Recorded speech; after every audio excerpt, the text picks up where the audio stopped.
Il-budget tas-sena d-dieħla bit-tema Malta Ġusta huwa budget li jagħti priorità li dħul tal-familji, il-ħaddiema, il-pensjonanti u l-middle class, iżda li joffri wkoll triq ekonomika sostenibbli li tibqa' toħloq il-ġid minkejja l-instabilità internazzjonali kbira.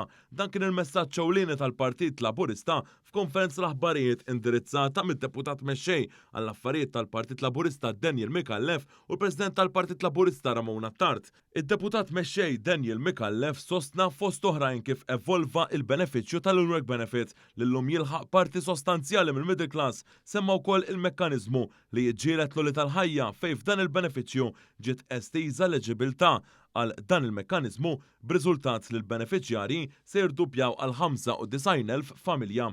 Mikallef spjega kif dan il-budget huwa bbażat fuq il-manifest elettorali Malta Flimkien. Huwa budget li jkompli jimplementa l-viżjoni Malta Flimkien, huwa budget li jkompli jagħti sosten lill-familji, lin-negozji, lill-pensjonanti u l-middle class. Nitilqu mill-pedament ta' kollox. L-ekonomija tagħna qiegħda u ser tkompli toħloq il-ġid. Fl-aħħar 10 snin pajjiżna laħaq livelli ta' tkabbir u ġid bla preċedent. Dan il-budget ser joħloq prosperità ekonomika u jsaħħaħ il-pedamenti għall-ekonomija tal-futur. Il-President tal-Partit Laburista Ramona Tard enfasizzat id-differenza fil-viżjoni politika bejn il-partiti politiċi. Din hija wkoll waħda mid-differenzi ewlenin tal-viżjoni politika bejn iż-żewġ partiti politiċi. Kieku bqajna mixxin fuq it-tmexxija ekonomiku ta' gvern nazzjonalista, ta' gvernijiet nazzjonalisti, kieku kissirna il-middle class. Minflok għal budget konsekuttiv ieħor komplejna nsostnu il-familji middle class. F'din il-konferenza tal-aħbarijiet ingħataw eżempji differenti ta' familji u l-benefiċċji kollha li se jkunu qed igawdu minnhom bil-budget Malta Ġusta.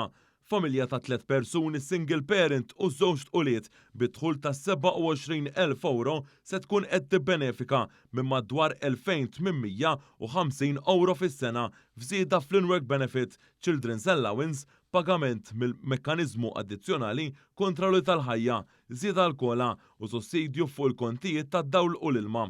Familja b'żewġ ġenituri u żewġ tuliet b'salarju flimkien li dħul tagħha jammontaw għal 35,000 euro se tkun qed tibbenefika minn żieda ta' madwar 4,000 euro fis-sena permezz tal-Unwork Benefit, Children's Allowance, il-pagament mill-mekkaniżmu addizzjonali kontra l-għoli tal-ħajja, żieda l-kola u sussidju fuq il-kontijiet tad-dawl u l-ilma. Intant f'eżempju ieħor ġie spjegat kif familja magħmula minn żewġ ġenituri u żewġ uliet b'wieħed minnhom li beda l-edukazzjoni post-sekondarja u bidħul ta' 40,000 euro se tkun qed tibbenefika mill-Unwork Benefit, Children's Allowance, il-pagament mill-mekkaniżmu addizzjonali kontra l-għoli tal-ħajja, iż-żieda tal-kola u s-sussidju fuq il-kontijiet tad-dawl u l-ilma. U bekk se jmorru minn fuq b'4,250 euro.